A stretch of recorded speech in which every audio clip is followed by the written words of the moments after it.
Time to get one of my favorite armor sets in Crimson Desert, the Frostcursed armor set, looking like a guy from Lord of the Rings. I love this armor set, and it's really easy to get just at the get-go, at the beginning of the game. Let's get into it. So first we're going to get the cloak, and we want to go to the Sanctum of Expiation, and that is going to be located right up here. And if you come early, you won't have to deal with any bad guys that you have to fight. So Sanctum of Expiation. And now you're going to walk around the Sanctum until you get to this spot right down here. It's like a little quad area. And just going to jump down here, float down, and let's turn around. There it is.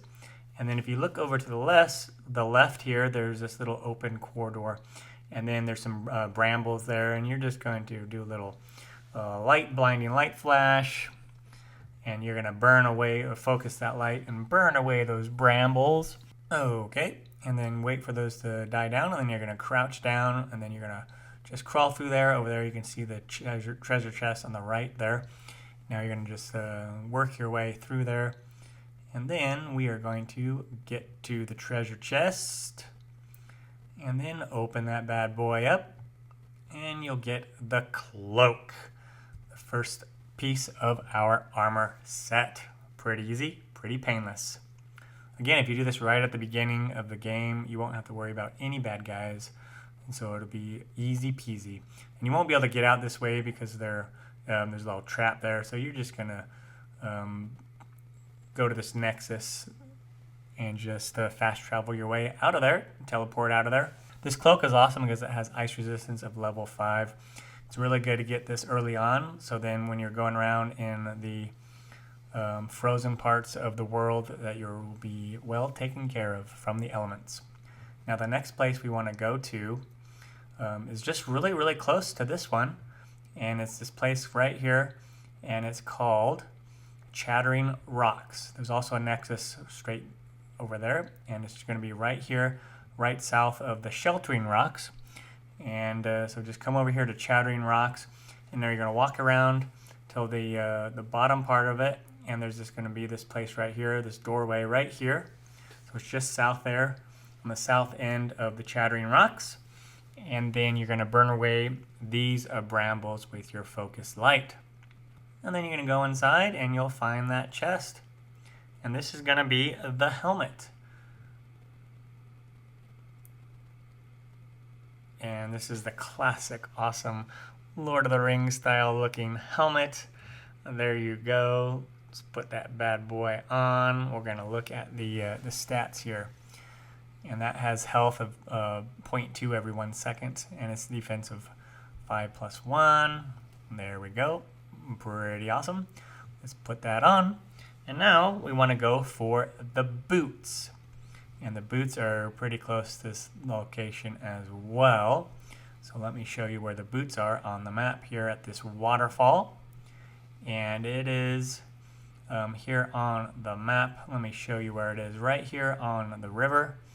And it's you can see the Chattering Rocks down in that lower corner there. So you're going to go all the way over this way to this part of the river, and you'll find this waterfall, and you're going to just use that stab attack to get through there.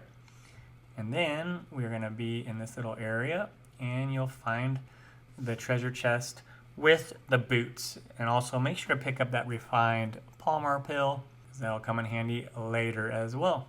Alright, let's look at these stats again. Here's where it is, the Tragedy Grotto, and there are the boots. You'll probably use other boots in the future, but if you want to complete the set, just get these boots from now on for now, because they're pretty cool. And now, a little ways away from here are the gloves. Just right down here, this question mark, right down there, we're going to go and get the gloves. And it's another waterfall area. So pretty easy. If you just move really fast past any enemies, you won't have to deal with any enemies.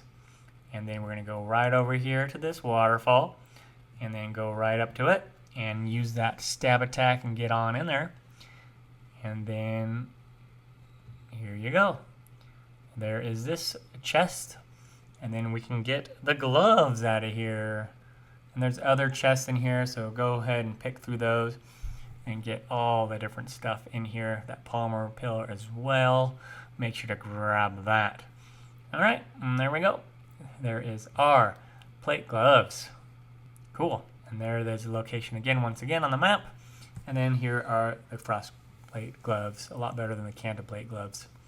You'll probably switch these out later for different, like the Tariv gloves in the future, but it's really good early game to have this. All right, now the only thing we need is the chest plate, or the main armor set, and it's pretty close. It's right up here in the Mist Shard Cave. So just go straight north up to that Mist Shard Cave, and here it is right there on the map again, and it's another waterfall.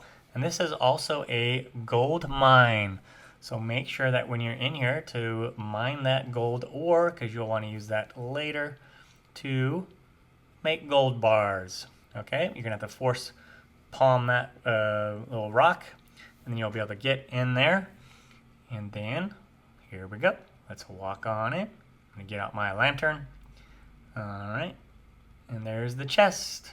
Super easy. There's another polymer pill. Again, all that gold ore, make sure to mine that, and that will refresh every 7 days. So you can come back and get some more ore. And there we go. We have completed our armor set. Now let's take a look at this bad boy. +7 ice resistance just with that. Defense of 14. Movement speed of 2. Really cool armor set. Much better than the Canta plate. All right.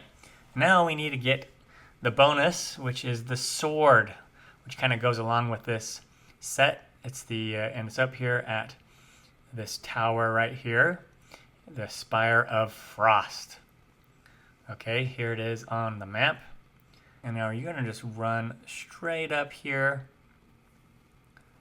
and then you're gonna do a, oh, watch out for that ice. There's also some flying mages that when you're really weak, they can kind of hurt you pretty good. So just get away from them, and you're gonna do a little spin attack, and then you're gonna light this fire here. And that is going to open the door. Make sure to pick up that Abyss artifact as well.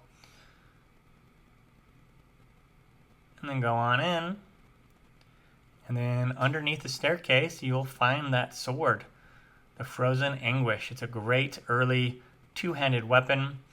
And it kind of completes the set, but it's debatable if that or the Huando is better. A lot of people like the Huando better. The Huando, and I already showed how to get the Huando in a different video, but I like the Frozen Anguish. It's pretty cool. I like the Huando as well. And there we go. Pretty cool sword. It's already level 4.